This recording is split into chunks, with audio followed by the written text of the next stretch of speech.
Chámome Elena e vou explicar a miña tese titulada Sistema motor e fatiga central, bases biolóxicas e efectos de estimulación cerebral non invasiva. A primeira vista, o título pode parecer complexo, pero o obxectivo deste monólogo é facelo un poquinho máis sinxelo e ameno dentro do posible, tendo en conta que os casteláns non temos moita fama de ser o que se di graciosos. Bueno, comencemos. Creeríalesme se vos dixera que mover un dedo repetidamente pode chegar a cansarte?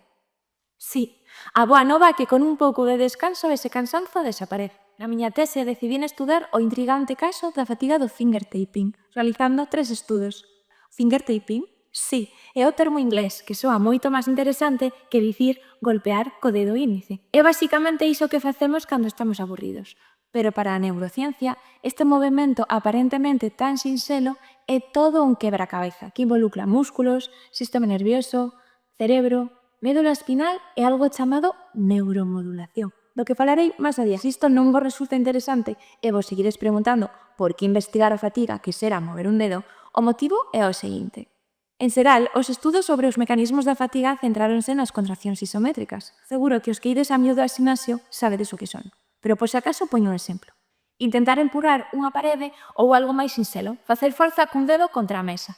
Sen embargo, hai que ter en conta que a maioría das actividades que desenvolvemos no día a día non son isométricas, senón que son movimentos repetitivos que non teñen resistencia, como pode ser camiñar, enviar un WhatsApp, escribir no teclado ou pulsar sen parar o mando da televisión para cambiar de canle.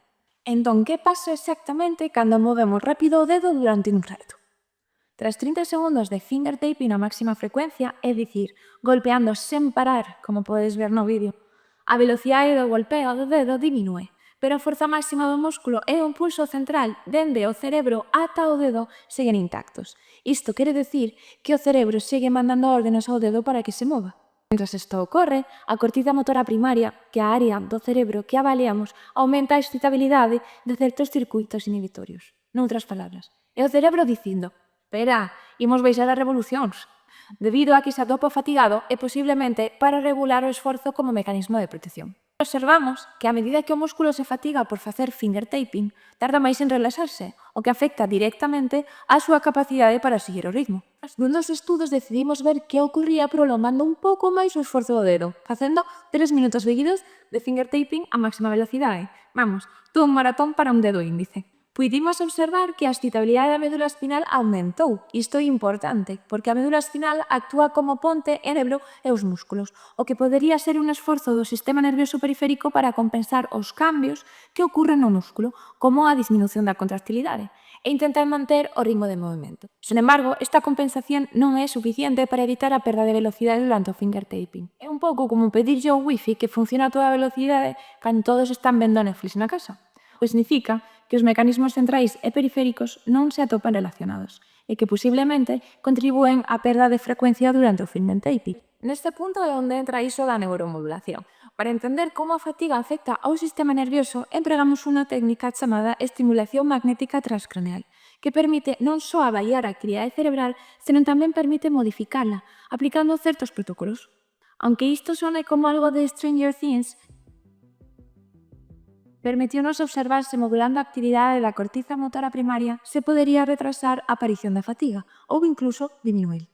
Os resultados foron reveladores, porque a pesar de que non evitou que a velocidade diminuíra, que axudou a previr a perda de forza durante a tarefa, o que nos indica que a inhibición que se produce na cortiza motora primaria non é necesariamente a causa principal da fatiga, senón que podería ser unha resposta adaptativa do cerebro á fatiga. Isto cheva a hipotetizar que o aumento da inhibición durante o fingertaping pode ter orixe en estructuras supraespinais distintas da corteza motora primaria e que poden estar conectadas directa ou indirectamente á corteza motora humana.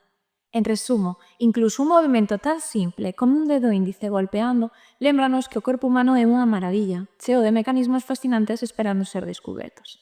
E quen sabe se no fingertaping se atopa a clave para entender a fatiga. Así que sí, un aplauso para o dedo índice. Bueno, un aplauso breve que xa sabemos que se cansa rápido. Gracias pola vosa atención e recordade, se algún día os cansades de teclear, é a ciencia dicíndovos que vos tomedes un descanso. E iso tamén é saúde mental.